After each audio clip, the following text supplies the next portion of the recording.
Hi everybody, this video, which is for English 230 online, is about setting. Setting, as you probably know, is the context in which a story or another fictional work takes place. And the major elements of setting, at least the ones that we're going to be focusing on in this lecture, are time, place, and social environment. To give you an example of this, Alice Walker's story, which we read last week, Everyday Use, is set in the time of the 1960s, and then the place is the narrator's house and backyard, which are then located in a rural area of the American South.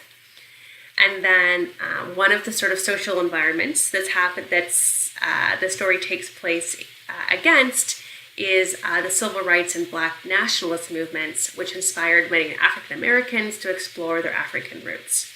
So there you have an example of sort of the time, the place, and the social environment of the story. Sometimes the setting of a story is merely the backdrop and doesn't really have much significance. In some cases, however, the setting is important. It can evoke an atmosphere for the story, it can drive the plot of the story, it can impact the motivations of characters, and it can shape the central themes of a story. So one example of this is the social environment of Everyday Use impacts the motivations of some of the characters.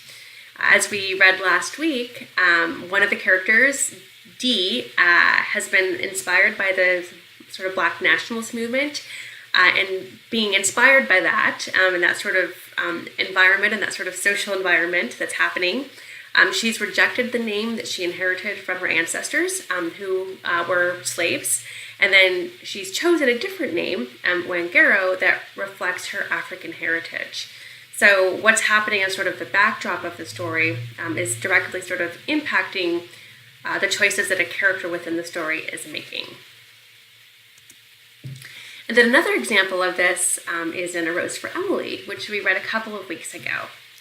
So A Rose for Emily, the setting is actually really key to one of the themes of the story.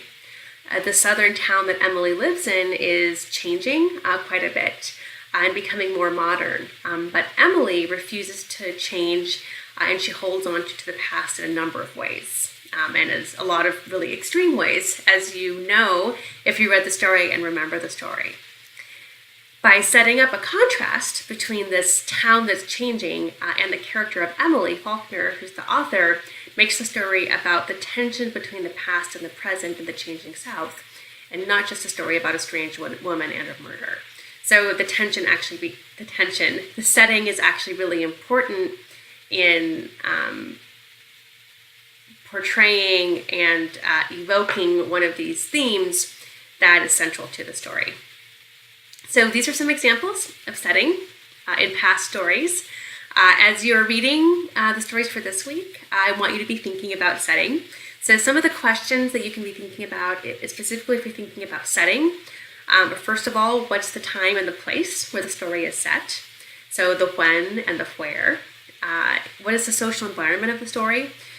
For example, are there any larger social or cultural issues that characters are responding to, that they're talking about? And then we can also think about whether the setting has any sort of larger significance. So does the setting impact characters' motivations at all? And if so, how does it? Does the setting shape the atmosphere of the story in some kind of way? And if so, how?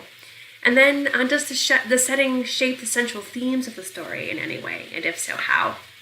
So hopefully you find this useful, and we'll be talking more about setting in the discussion for this week.